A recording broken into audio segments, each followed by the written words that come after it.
नमस्कार। कल मैंने आपके समक्ष नए स्पीड की स्थापना की चर्चा कर रहा था और उस संदर्भ में मैंने एक घटना की चर्चा की थी।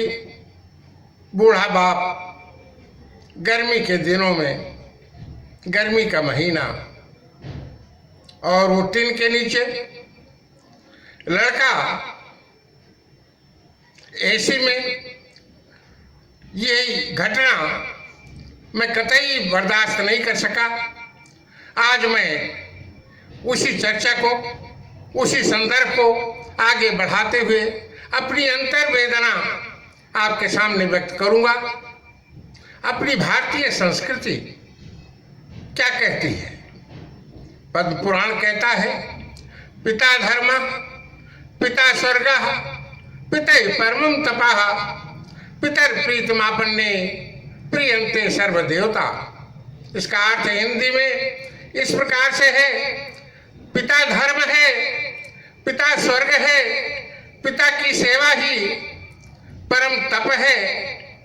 जिसने अपने पिता को प्रसन्न कर लिया, उससे सब देवता प्रसन्न रहते हैं। गणेश जी ने अपने माता पिता की परिक्रमा करके अपने भाई कार्तिकेय से श्रेष्ठता प्राप्त की थी। भगवान राम ने पिता एवं मां के वचन मानकर 14 वर्ष वन में बिताए थे। भगवान कृष्ण ने अपने माता पिता को बंदी जीवन से छुड़ाने के लिए परम प्रतापी कंस का वध किया था। इन 8 ग्रंथों के उदाहरण हमें अंदर से झकझोर रहे थे। मां की अजमत से अच्छा, किसी शायर ने कहा है, मां की अजमत से अच्छा जाम क्या है, मां की खिदमत से अच्छा काम क्या है। खुदा ने रख दी हो जिसके कदमों में जन्नत, खुदा ने रख दी हो जिसके कदमों में जन्नत, सोचो उसके सर का मुकाम क्या है। सुकृत परिवार अपने तन मन और धन को लगा देता है।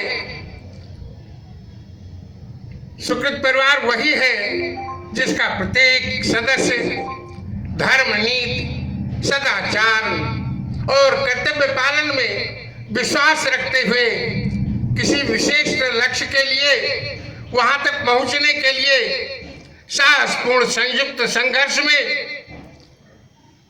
सबक अपने तन मन और धन को लगा देता है।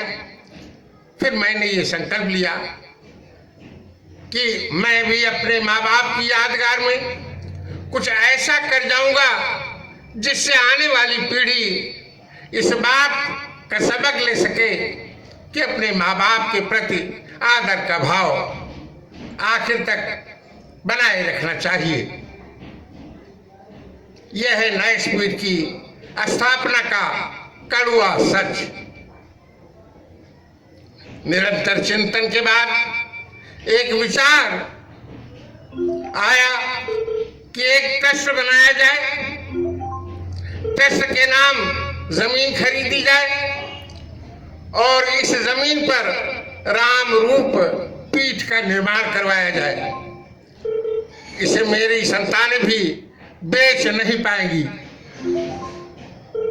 पीठ के रजिस्ट्रेशन के समय फिर एक बात ध्यान में आई कि पिता के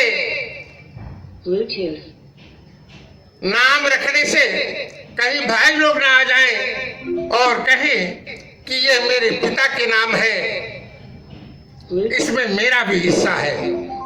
इस विचार के आते ही राम रूप पीठ के स्थान पर इसका नाम बदलकर मैंने नए पीठ रख दिया।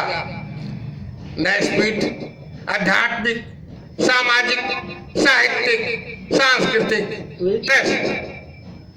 नए पीठ के 2 प्रमुख उद्देश्य हैं।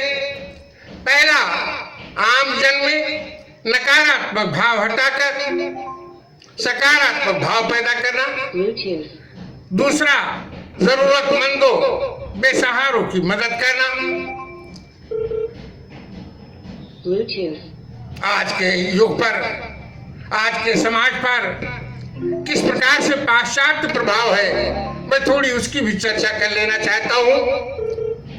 आज के युग में विचार पद्धति धन पर ही केंद्रित हो गई है। मनुष्य का दृष्टिकोण इतना संकीर्ण हो गया है कि धन के मुकाबले जन्म के रिश्ते अथवा नैतिकता, धर्म, मानव जीवन और देश के कल्याण को भी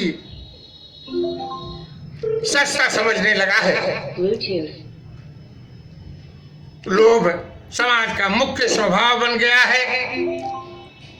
धन मिलने की आशा मात्र से ही मनुष्य दुष्कर्म करने पर उतारू हो जाता है।